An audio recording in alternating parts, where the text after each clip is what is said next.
mapagpalang umaga po sa ating lahat. Para sa ating morning devotion today, nais ko pong basahin ang Rompa, Kabanata 15, versikulo 10 hanggang 12. Mula sa Magandang Balita Biblia. Sinabi rin, "Magalak kayo mga hintil, kasama ng kanyang bayan."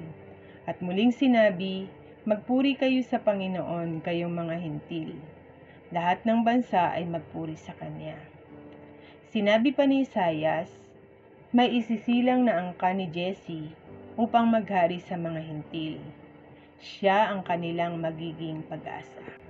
Pagmasdan ng pabor ni Kristo sa mga hintil, sa pagkuha sa kanila upang purihin ang Diyos.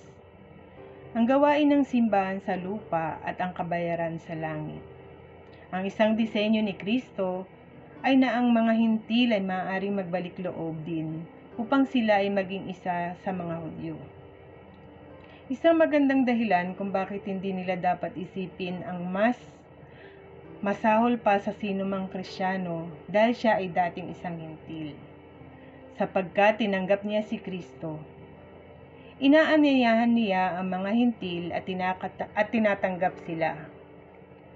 Ngayon, masdan kung paano pinahayag dito ang kanilang pagbabagong loob upang luwalatiin ang mga hintil ang Diyos dahil sa Kaniyang awa. Magkakaroon sila ng bagay para sa papuri, maging ang awa ng Diyos. Kung isa sa alang-alang kahabag-habag at kaawa-awang kalagayan na kinaroroonan ng mga hintil, ang pagtanggap sa kanila ay mas lumilitaw na isang gawa ng awa kaysa sa pagtanggap ng mga Hudyo. Ang pinakadakilang awa ng Diyos sa sinumang tao ay ang pagtanggap sa kanila sa pakipagtipan sa kaniyang sarili at mabuting pansinin ang awa ng Diyos sa pagtanggap sa atin. Sila ay magkakaroon ng puso para sa mga papuri, luluwalatiin nila ang Diyos dahil sa kaniyang awa.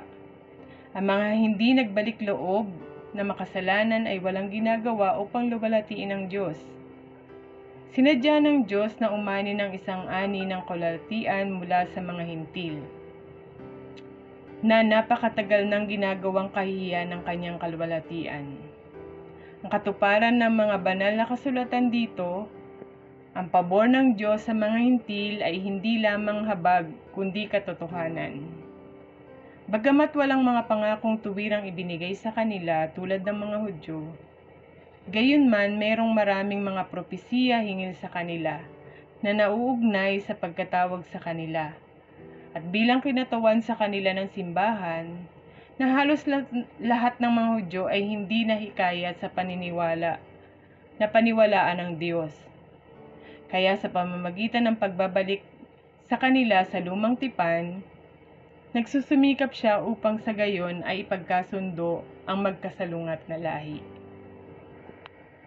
Ang pananampalataya ay ang pagtitiwala kay Kristo at pag-asa sa Kanya. Ang paraan ng pananampalataya ay ang hanapin si Kristo. At ang manangkakakilala sa Kanya ay magtitiwala.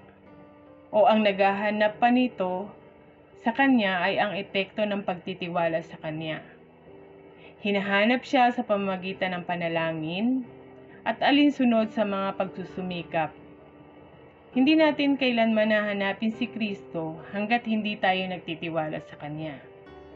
Gayunman, ang mga Hudyo at ang mga hintil ay dapat magkaisa sa pag-ibig kay Kristo. Ito ay maaaring maging susi para mas lalong lumaganap ang magandang balita at nang sa gayon ay marami pa ang maligtas.